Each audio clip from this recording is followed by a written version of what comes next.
प्रभु रामचंद्र जी मां से रुखसत लेते हुए रामायण का एक सीन, अब चौथा बंद, पांचवा बंद और छठा बंद, उनकी मुख्तसर तशरीह।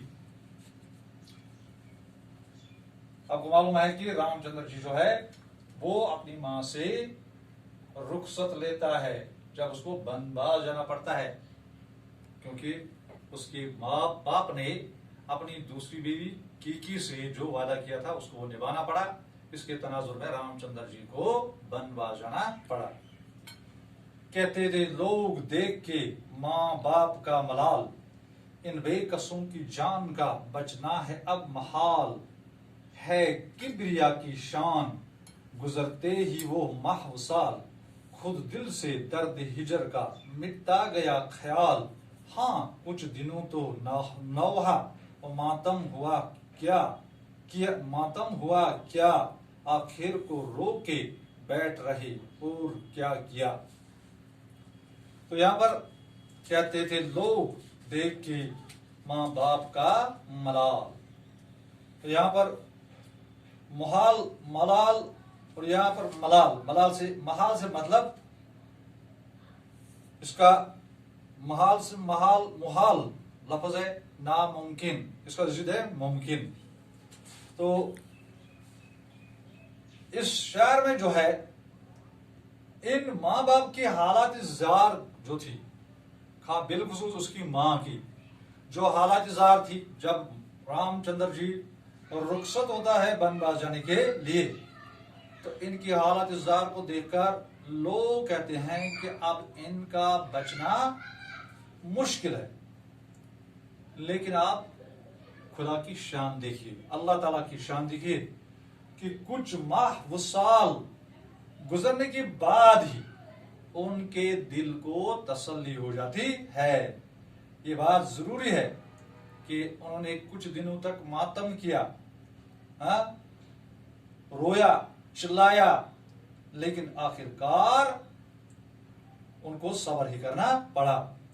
सब्र के अलावा उन्होंने क्या किया, यानी सिवाय सब्र के वो क्या भी कर सकते थे। जैसा आप जानते हैं कि किसी की मौत हो जाती है तो उसके मौत पर जो घर के होते हैं वो कभी चिल्लाते हैं, रोते हैं, लेकिन आखिरकार उनको तसल्ली हो जाती है, क्योंकि ये कुदरत का एक कुदरत की एक कानून है, तो उसको तसल्ली हो जाती है। और उसके बाद वो कभी कभार उसको तसल्ली होती है, उनको सब्र करना पड़ता है और उनको तसल्ली हो जाती है। इसी तरह से जब रामचंद्र जी रुखसत होते हैं तो उसके माँ बाप, बिलखुसूस उसकी माँ, तो लोगों ने उनकी हालत देखा का उन्होंने कहा अब इनका बचना जो है ये बहुत ही मुश्किल है। लेकिन उन्हें कुछ दिनों तक चिल्लाया, रोया, आखिर उनको सब्र ही करना पड़ा। तो कहते हैं कि वो सब्र के अलावा क्या कुछ कर सकते थे, तो उनके लिए बहुत ही मुश्किल था, इसलिए उन्होंने सब्र से काम लिया। बंद नंबर 5 पढ़ता है जिस अक्सर रियाज करते हैं फूलों पे बागबां, है दिन की धूप रात की शबनम इन्हें गिरा। लेकिन जो रंग बाग बदलता है नागहां, वो गुल हजार पर्दों पे जाते हैं रायगान। रखे हैं जो अजीज उन्हें अपनी जान की तरह, मलते हैं दस्तयास वो बर्ग खजां की तरह। तो यहां से एक लफ्ज है दस्तयास से मुराद ना उम्मीदी का हाथ, और दूसरा है बर्गी खजां, सूखा पत्ता, मुरझाया हुआ पत्ता। कहते हैं कि अक्सर रियाज करते हैं फूलों पे बागबां, है दिन की धूप रात की शबनम इन्हें गिरा। लेकिन जो रंग बाग बदलता है नागहां, वो गुल हजार पर्दों पे जाते हैं रायगां। रखते हैं जो अजीज उन्हें अपनी जान की तरह, मलते हैं दस्ते यास वो बर्गी खजां की तरह। बरगी खजान की तरह। तो यहां पर कहते हैं कि जो बागवान जो है वो जब किसी बाग में होता है तो उसको फूलों की किस तरह से मेहनत करता है, किस तरह इनकी कदर करता है और उन पर सख्त मेहनत करता है। वो फूल जो होते हैं वो उसको ऐसे प्यारे होते हैं कि वो उस पर धूप पड़ना भी क्या या शबनम पड़ना भी उसको नागवार होता है। लेकिन जब बाग जो है, जब इस पर अचानक इसका रंग बदलता है तो वो फूल हजारों पर्दों में भी अगर होगा लेकिन वो जाया हो जाते हैं। कहते हैं क्या, अक्सर रियाज करते हैं फूलों पे बागबान, है दिन की धूप रात की शबनम उन्हें गिरा, लेकिन जो रंग बाग बदलता है नागहां, वो गुल हजार पर्दों में जाते हैं रायगा, रखते हैं जो अजीज उन्हें अपनी जान की तरह, मलते हैं दस्त यास वो बरगी खजा की तरह। तो यहां पर क्या कहते हैं कि बागवान जो होता है, जैसे आप देखते हैं कि यहां पर उसने उसको क्या किया है कि कहता है कि जब अक्सर जो होता है वो बागवान जो होता है, बागवान वो फूलों पर इस तरह मेहनत करता है, वो उसको इतने प्यारे होते हैं कि वो उन पर धूप का जो शबनम होता है वो उन पर गिरना भी उसको नागवार गुजरता है। लेकिन जब ये बाग अचानक रंग बदलता है तो वो फूल जो है अगर वो हजारों पर्दों के नीचे भी होंगे लेकिन वो मुरझाकर क्या जाया हो जाते हैं। और जो इन फूलों को अपनी जान से भी अजीज रखते हैं, हाँ, उनकी बर्बादी पर नाउमीदी से हाथ मलने पड़ते हैं, जैसे पतझड़ के जर्द और खुश्क पत्ते हवा चलने पर अपनी बर्बादी के दुख से हाथ मिलते हैं। तो यहां पर इसे लिखा है मलते हैं दस्त यास वो बरगी खजां की तरह। तो यहां पर इसने क्या किया कि बस्तियास मिलने को बरगी सांस से दस्तियास यानी नाउमीदी का हाथ जो है उसने उसको तशबीह दी है सूखे पत्ते या मुरझे हुए पत्तों से। कहता है कि वो लाजवाब है। खजान के मौसम में जब हवा चलती है खजान की तो जरद और खुश्क पत्ते जो हैं वो हवा से क्या करते हैं, वो हिलने लगते हैं और खुश्क होने की वजह से उनमें हल्की सी आवाज होती है वो पैदा होती है, जिसे शायर उनका हाथ मलना कहता है। अपने उड़कर गिर जाने और शाख से जुदा होने के गम में। इसी तरह वो बागवान जिसके बागों के फूल अचानक किसी वजह से पामाल हो जाते हैं, वो दुख बेचैनी नाउमीदी की हालत में बरगी खजां की तरह ही हाथ मलता है। ये शायर इस बात का इशारा की चकबस्त किस कदर डूबकर शायर कहते हैं। तो यहां से मुराद है अक्सर रियाज करते हैं फूलों पे बागबां, है दिन की धूप रात की शबनम उन्हें गिरा, लेकिन जो रंग बाग बदलता है नागा, वो गुल हजार पर्दों में जाते हैं रायगा, रखे हैं जो अजीज उन्हें अपनी जान की तरह, मलते हैं दस्त यास वो बरगी खजां की तरह। तो इसमें क्या है कि यहाँ पर बागवान जिसको फूलों से अपनी क्या होती है, एक मुनासिबत होती है, उसको वो उन पर धूप और जो शबनम होती है उसको भी बर्दाश्त नहीं करता है। लेकिन जब एक जमाना पहुंचता है जब इन फूलों पर मौसमी खजां का असर हो जाता है तो ये फूल जो हैं ये मुरझाकर गिरने लगते हैं। हाँ, तो इसी को यहां से मलते हैं दस्तयास वो बरगी खजां की तरह।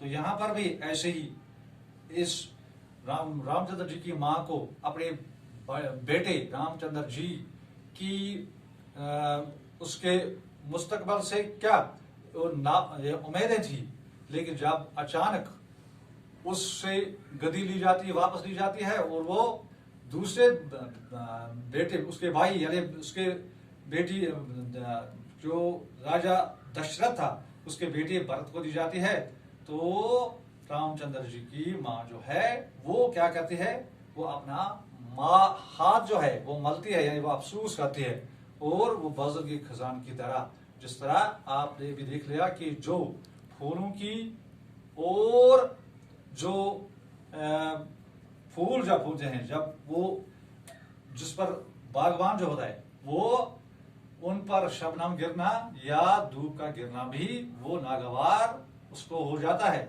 लेकिन जब बाग अपना रंग बदलता है तो कहते हैं कि अगर 1000 पर्दों के अंदर भी वो होते हैं तो वो उन पर वो जाया हो जाते हैं। अपनी निगाह कर्मकार साज पर सहरा चमन बनेगा वो है मेहरबान, अगर जंगल हो या पहाड़ सफर हो के हजर, रहता नहीं वो हाल से बंदे के बेखबर, उसका करम शरीक अगर है तो गम नहीं, दामान दश्त दामिने मादर से कम नहीं। तो यहाँ पर जो आखिरी बंद है इसका, यहाँ पर सफर और हजर ये आपस में मुतजाद अल्फाज है। हमारी नजर भी तो उसी खुदाकार साज पर है जो सबके काम बनाने वाला है। वो चाहे जंगल तो जंगल में, जंगल तो चाहे तो जंगल भी गुलिस्तान में तब्दील हो सकता है उसकी नजर से। वो अपने बंदों के हाल से ना वाकिफ नहीं है, वो उनके हर दर्द और हर मुश्किल को समझता है और हर मुश्किल और हर दर्द को हल करने वाला है। वही मुश्किलों को, वही दुखों को, वही दर्दों को दूर करने वाला है। अगर उसका करम हम पर रहेगा तो हमारे लिए जंगल का दामन जो है माँ के दामन से कम नहीं होगा और हमें कोई गम नहीं होगा। तो इस आखिरी शेर में जो है ये यहाँ पर जो रामचंद्र जी कहते हैं कि इसमें जिसमें इस आखिरी शेर में इस सीन के छठे बंद में जो शायर है वो खालिक की कायनात की कारीगरी का दाद देता है और इसका बरमला यानी खुला इजहार करता है कि जो बने हुआ इंसान की नजर जो है वो अल्लाह के रहम करम पर हो और उसकी जात पर तवक्कल करे तो उसके लिए सहरा भी गुलिस्तान होगा, खा वो हालात सफर में हो या हालात हजर में, घर में हो या घर से दूर। मालिक की हकीकी जो है बंदों के हाल से हर आन बाखबर रहता है। अगर उसका करम नवाई इंसानी के साथ हो तो जंगल भी मां की गोद की तरह काम आवेगा। इससे मुराद है कि हमें अल्लाह ताला पर किसी भी सूरत में क्या तवक्कल करना है, क्योंकि वही हमारी मुश्किलों का, हमारे हालात का, हमारी ऐसे तमाम जो हरकत हैं, सकरात हैं, हमारी जो मुश्किलात हैं उन तमामों का हल करने वाला है। तो इसी में यह कहता है कि रामचंद्र जी से जो क्या इस सीन के छठे बंद में जो शायरीकार इसकी जो है उसको दाद देता है कि अगर इंसान जंगल में हो या वो भी उसके लिए सहरा भी गुलिस्तान बन जाता है, चाहे वो घर में हो या घर से बाहर। जब उसने अल्लाह पर तवक्कल किया हो तो वो ही खालिक की कायनात जो है उसके मुश्किलों को हल करने वाला है, क्योंकि वो बंदे की हाल से हर आन हर वक्त बाखबर रहता है। तो इस तरह से जो माँ की गोद है, अगर इंसान उस पर तवक्कल करेगा तो उस जंगल भी उसको माँ की गोद जो है वो नजर आएगी। अच्छा, रामचंद्र जी को देखकर उसकी माँ क्यों रोने लगी? उसकी माँ इसलिए रोने लगी क्योंकि वो 14 साल के लिए बनवास उसको बनवास जाना था। वो 14 साल के लिए उससे रुखसत हो रहा था। जो जंगल में उसको जिंदगी गुजारनी थी वो मुश्किलात की जिंदगी थी और उसकी निस्बत उसको वो हकदार बना हुआ था किसका? अपनी सल्तनत का। लेकिन उसकी जो शोषण थी यानी कि उसने एक चाल चलाकर उसको उस सल्तनत से अलग कर दिया। तो ये था रामचंद्र जी मां से रुखसत लेते हुए जो आपके सबक में दर्ज है, इसकी तशरीह।